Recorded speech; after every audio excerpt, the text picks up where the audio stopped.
안녕하세요. 사연을 시작하기에 앞서 구독과 좋아요 부탁드려요. 감사합니다. 사연 시작해 볼게요. 제가 이 작은 백반집을 운영한 지 벌써 15년이 되었어요. 처음엔 큰 꿈을 품고 시작했지만 지금은 그저 하루하루 버텨나가는 것만으로도 벅찬 일상이 되어버렸죠. 그래도 단골 손님들이 맛있다고 해주실 때면 그 말 한마디가 큰 위로가 되곤 했어요. 그날도 평범한 점심시간이었어요. 오후 2시쯤 되어서 손님들이 거의 없을 때 문이 조심스럽게 열리더니 80대쯤 되어 보이는 노부부가 들어오셨어요. 어서 오세요. 몇 분이세요? 제가 인사를 드리자 할아버지가 조금 망설이시더니 작은 목소리로 말씀하셨어요.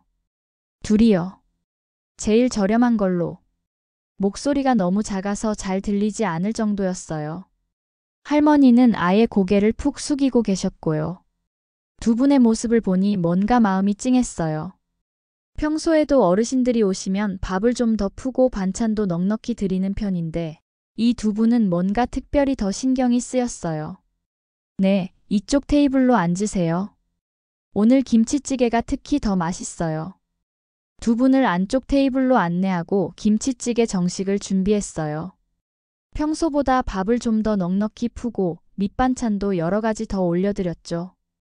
김치찌개도 건더기를 많이 넣어서 끓여드렸고요. 음식을 가져다 드리니 두 분이 너무 고마워하시는 거예요. 할아버지는 몇 번이나 고맙습니다를 연발하셨고 할머니는 정말 맛있어 보인다고 하셨어요. 그 모습을 보니 제 마음도 뭉클해졌어요. 두 분이 드시는 모습을 멀리서 지켜보는데 정말 오랫동안 제대로 된 음식을 못 드신 것 같았어요. 밥 한 숟갈, 김치찌개 한 숟갈을 드실 때마다 너무 소중하게 드시는 모습이 마음에 깊이 박혔죠. 할아버지는 김치찌개 국물까지 남김없이 드셨고 할머니는 밑반찬을 하나하나 정말 천천히 드셨어요. 식사를 마치고 나서 두 분이 계산을 하러 오셨는데 그때 제가 평생 잊지 못할 장면을 보게 되었어요. 할아버지가 주머니를 뒤지시는데 동전들이 몇 개 나오더니 할머니도 작은 지갑을 꺼내서 구겨진 1,000원짜리 2장을 꺼내셨어요. 두 분이 가진 돈을 다 합쳐도 3,000원이 전부였어요. 할아버지가 떨리는 손으로 돈을 세어보시더니 얼굴이 새하얗게 되셨어요. 할머니는 그 순간 눈물을 훔치기 시작하셨고요. 할아버지가 고개를 깊숙이 숙이시면서 말씀하셨어요. 죄송합니다. 3일째 굶고 있어서 신세 좀 졌습니다. 지금 가진 게 이게 전부라서 우선 이거라도 받아주세요. 그 말을 들은 순간 제 가슴이 먹먹해졌어요. 3일째 굶고 있다는 말이 계속 제 머릿속에서 맴돌았죠. 두 분이 얼마나 배가 고프셨을까, 얼마나 힘드셨을까 하는 생각이 들었어요. 아니에요, 괜찮습니다. 그냥 가세요. 고맙습니다. 정말 고맙습니다. 저희 여기 옆 골목에 청송빌라 지하에 살고 있으니까 걱정 마세요. 꼭 갚으러 올게요. 할아버지도 눈물을 글썽이시면서 계속 감사하다고 하셨어요. 청송빌라는 제 가게에서 골목 하나만 돌면 나오는 곳이었어요. 두 분이 나가시는 모습을 보니 제 마음이 너무 무거웠어요. 그날 저녁 장사를 마치고 집에 돌아가서도 계속 그 두 분 생각이 났어요. 3일째 굶고 있다는 말이 계속 머릿속에서 맴돌았죠. 다음 날 아침 일찍 일어나서 가게로 갔어요. 그리고 제가 할 수 있는 일을 생각해봤죠. 돈을 직접 드리면 자존심이 상하실 수도 있고 그렇다고 그냥 두기에는 너무 마음이 아팠어요. 그래서 반찬들을 넉넉히 싸서 갖다 드리기로 했어요. 김치찌개를 큰 통에 끓이고 밥도 넉넉히 지었어요. 그리고 멸치볶음, 시금치나물, 콩나물 무침, 계란찜까지 여러 가지 반찬을 만들어서 도시락 용기에 정성스럽게 담았죠. 마지막에는 과일까지 몇 개 챙겨서 큰 봉지에 담았어요. 오후 2시쯤 청송빌라를 찾아갔어요. 오래된 건물이었는데 생각보다 더 낡아 보였어요.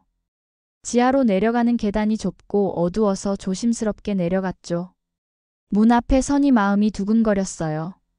안녕하세요. 어제 백반집에서 문을 두드리면서 말씀드리니 안에서 발걸음 소리가 들렸어요. 그리고 문이 천천히 열렸는데 할머니가 놀란 표정으로 저를 보셨어요. 어머, 사장님이 왜 여기까지? 돈은 아직. 아, 그게 아니고요. 반찬 좀 만들어서 갖다 드리려고 왔어요. 괜찮으시면 받아주세요. 할머니가 너무 고마워하시면서 안으로 들어오라고 하셨어요. 안으로 들어가자 생각했던 것보다 방이 훨씬 더 좁았어요. 단칸방이었는데 그 안에 이불 하나와 작은 옷장, 그리고 조그만 텔레비전이 전부였어요. 그런데 그것보다 더 충격적인 것은 방 안 곳곳에 놓여진 것들이었어요.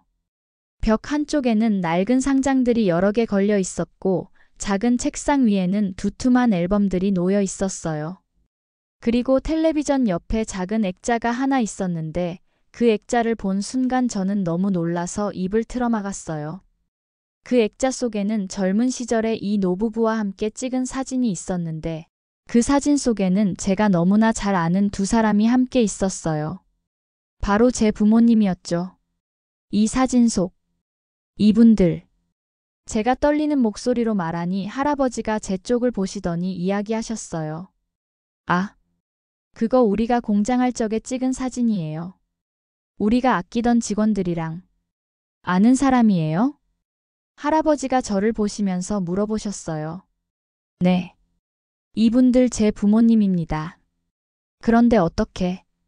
어머나, 세상에 이럴 수가. 할머니가 두 손으로 입을 막으시면서 눈물을 흘리기 시작하셨어요. 할아버지도 놀라시면서 저를 바라보셨죠. 정수 아들. 정수 아들이 이렇게 컸구나. 아이고. 세상에 이게 무슨 일이야. 그때 어려서 기억도 안 나지? 할아버지의 말씀을 듣고 저는 이 두 분이 누구신지 알 수 있었어요. 부모님이 정말 어려운 시기에 큰 도움을 주셨던 분들이었죠. 아버지는 젊은 시절 사업을 하시다가 큰 실패를 겪으셨어요. 그때 빚도 많이 지고 정말 막막한 상황이었는데 이 두 분이 도움의 손길을 내밀어 주셨던 거예요.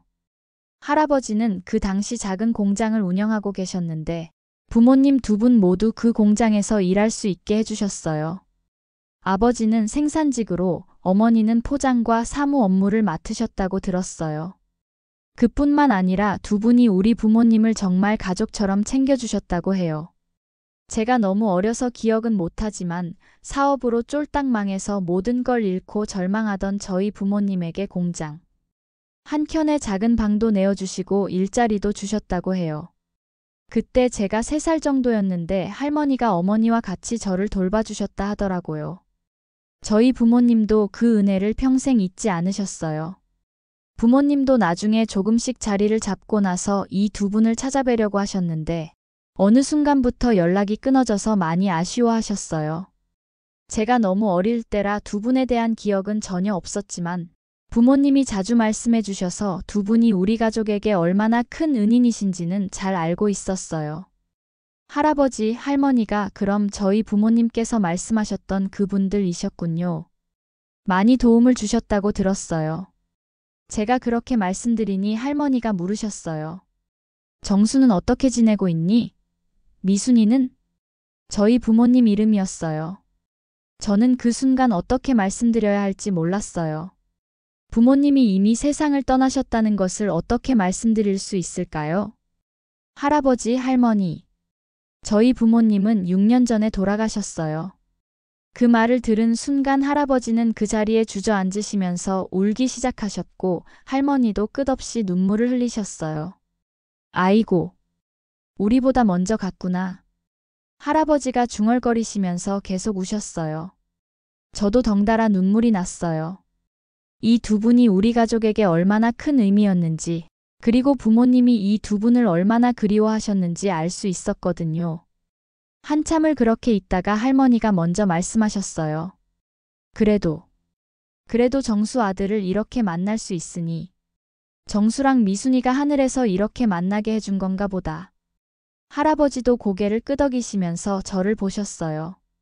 정말 내 아비를 꼭 닮았구나. 어릴 때는 말썽만 피우더니 이렇게 훌륭한 어른으로 컸구나. 할아버지, 할머니는 어떻게 이렇게 지내고 계세요? 예전에 공장도 하셨는데. 제가 물어보니 할아버지가 한숨을 깊게 쉬셨어요. 공장이 문을 닫은 지 오래됐단다. 그 뒤로 계속 어렵게 지내고 있지. 할머니가 이어서 말씀하셨어요. 아들이 하나 있었는데 사업을 한다고 해서 우리가 가진 돈을 다 대줬어. 그런데 몇 년 전에 사고로 세상을 떠나면서 병원비로 남은 돈까지 다 썼지. 아들 먼저 보내고 우리 둘 다 제정신이 아니었어. 그 뒤로 정말 힘들게 지내고 있어. 두 분의 사연을 들으니 마음이 너무 아팠어요.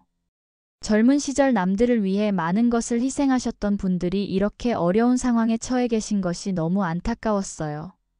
그날부터 저는 매일은 아니더라도 일주일에 몇 번씩은 음식을 만들어서 갖다 드리기 시작했어요.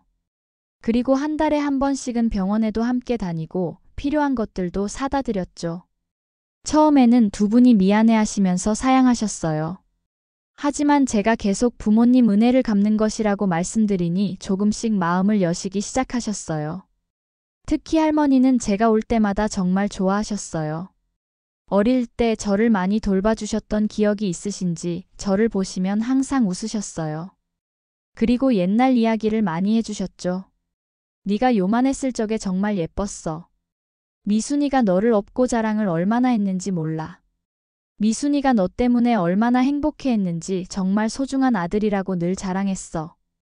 할머니의 이야기를 들으면서 저는 부모님을 다시 만난 것 같은 기분이 들었어요. 두 분이 저에 대한 어릴 때 이야기를 해주실 때마다 부모님의 사랑을 다시 한번 느낄 수 있었거든요.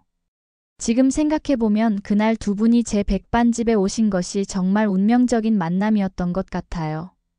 만약 그날 두 분이 오시지 않았다면 저는 평생 이런 인연을 만나지 못했을 거예요. 그리고 부모님의 은인이셨던 분들이 이렇게 어려운 상황에 계신다는 것도 모르고 지나갔을 거고요. 요즘은 두 분 덕분에 제 백반집도 더 따뜻한 곳이 된 것 같아요. 할아버지 할머니께서 가게로 종종 오시거든요. 다른 손님들도 두 분을 보면서 뭔가 마음이 따뜻해지는 것 같고 가끔은 두 분과 대화를 나누시는 분들도 계세요. 특히 같은 연배의 어르신들이 오시면 옛날 이야기를 나누시면서 정말 즐거워하세요. 이제는 두 분이 제 인생에도 소중한 분들이 되었어요. 부모님을 일찍 여의고 혼자 지내면서 느꼈던 외로움이 많이 사라졌어요. 매일 아침 일어나서 백반집에 나갈 때도 두 분을 생각하면 마음이 따뜻해졌거든요. 며칠 전에는 정말 감동적인 일이 있었어요. 할아버지가 갑자기 봉투 하나를 제게 건네셨는데 그 안에는 10만 원이 들어 있었어요. 이게 뭐예요, 할아버지? 우리가 그동안 너한테 신세를 많이 졌잖아. 조금씩 모아둔 거야. 받아줘. 저는 정말 깜짝 놀랐어요. 두 분이 어떻게 이 돈을 모으셨을까 싶어서요. 나중에 알고 보니 할아버지가 폐지를 주우러 다니시면서 조금씩 모아두신 돈이었어요. 할머니도 가끔 동네에서 간단한 일거리를 하시면서 번 돈을 보태셨고요. 할아버지, 이건 받을 수 없어요. 다시 가져가세요. 하지만 할아버지가 완강하게 거절하셨어요. 아니야, 꼭 받아줘야 해. 우리가 그냥 받기만 하면 마음이 편하지 않거든. 이것도 우리 나름대로의 자존심이야. 저는 그 돈으로 좀 더 보태서 두 분께 따뜻한 겨울옷을 사드렸어요. 두 분이 새 옷을 입으시고 정말 기뻐하시는 모습을 보니 제 마음도 따뜻해졌어요. 이렇게 좋은 옷을 언제 입어봤나? 정말 고맙다. 할머니가 거울을 보시면서 말씀하셨는데 그 모습이 정말 어린아이 같아서 미소가 절로 나왔어요. 요즘은 두 분 덕분에 제 백반집에도 변화가 생겼어요. 단순히 밥을 파는 곳이 아니라 사람들이 마음을 나누는 공간이 된 것 같아요. 할아버지, 할머니가 계시니까 다른 손님들도 더 편안해하시고 가끔은 서로 이야기를 나누시기도 해요. 특히 혼자 오시는 어르신들이 두 분과 친해지시면서 자주 찾아오시게 되었어요. 이제는 거의 매일 같은 시간에 오셔서 함께 식사하시고 이야기를 나누시는 어르신들이 몇 분 계세요. 여기 오면 마음이 편해져서 좋아요. 집에만 있으면 답답한데 여기서 이야기하고 가면 하루가 즐거워져요. 이런 말씀을 들을 때마다 제가 하는 일이 단순히 장사가 아니라 더 의미 있는 일이 되었다는 생각이 들어요. 요즘 할아버지는 가끔 젊은 시절 창업 이야기를 해주세요. 아무것도 없는 상태에서 시작해서 작은 공장을 일구어내신 이야기, 그리고 어려운 사람들을 도우면서 살아오신 이야기들을 들으면 정말 존경스러워요. 사업이라는 게 돈만 벌면 되는 게 아니야. 함께 일하는 사람들까지 생각해야 해. 다 뿌린 대로 거둔다고 하잖아. 착하게 살면 복 받는 거야. 이런 할아버지의 말씀을 들으면서 저도 제 백반집을 운영하는 철학에 대해 다시 생각하게 되었어요. 단순히 이익만 추구하는 것이 아니라 손님들에게 진정한 위안과 행복을 드릴 수 있는 곳으로 만들고 싶어졌거든요. 실제로 이제는 제 백반집 이 동네에서 꽤 소문이 나고 있어요. 음식 맛도 있지만 무엇보다 따뜻한 분위기 때문에 찾아오시는 분들이 많아졌어요. 할아버지, 할머니가 계시니까 어떤 손님이 와도 편안하고 포근한 느낌을 받으시는 것 같아요. 이제 1년 반이 넘게 두 분과 함께 지내고 있는데 정말 제 인생에서 가장 의미 있는 시간들이었던 것 같아요. 처음에는 제가 도움을 드리는 것이라고 생각했지만 지금은 오히려 제가 더 많은 것을 배우고 받았다는 생각이 들어요. 인생의 지혜, 사람에 대한 사랑, 어려움을 이겨내는 법, 그리고 무엇보다 가족의 소중함을 다시 한번 깨닫게 되었거든요. 부모님을 일찍 여의고 혼자 지내면서 느꼈던 공허함이 이제는 많이 채워진 것 같아요. 할아버지, 할머니도 제가 있어서 많이 행복해하세요. 서로가 서로에게 힘이 되어주는 관계가 된 것 같아서 정말 감사해요. 할아버지가 가끔 말씀하세요.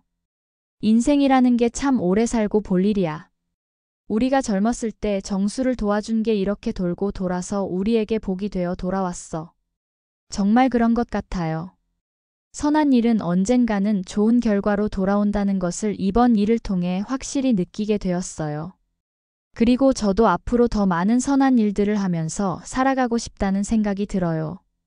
이제 두 분은 제게 없어서는 안 될 가족이 되었어요. 혈연은 아니지만 마음으로는 진짜 가족보다 더 가까운 사이가 된 것 같아요. 앞으로도 오랫동안 건강하게 지내시면서 함께 행복한 시간들을 만들어갔으면 좋겠어요. 그리고 언젠가 제가 결혼을 하게 되면 두 분께 가장 먼저 소개해드리고 싶어요. 사실 제 나이가 좀 많이 늦기는 했지만 정말 그날이 오면 두 분이 얼마나 기뻐하실까 생각하면 벌써부터 마음이 따뜻해져요. 앞으로도 저는 이 백반집을 계속 운영하면서 할아버지와 할머니와 함께 많은 사람들에게 따뜻한 위안을 주는 공간으로 만들어가고 싶어요.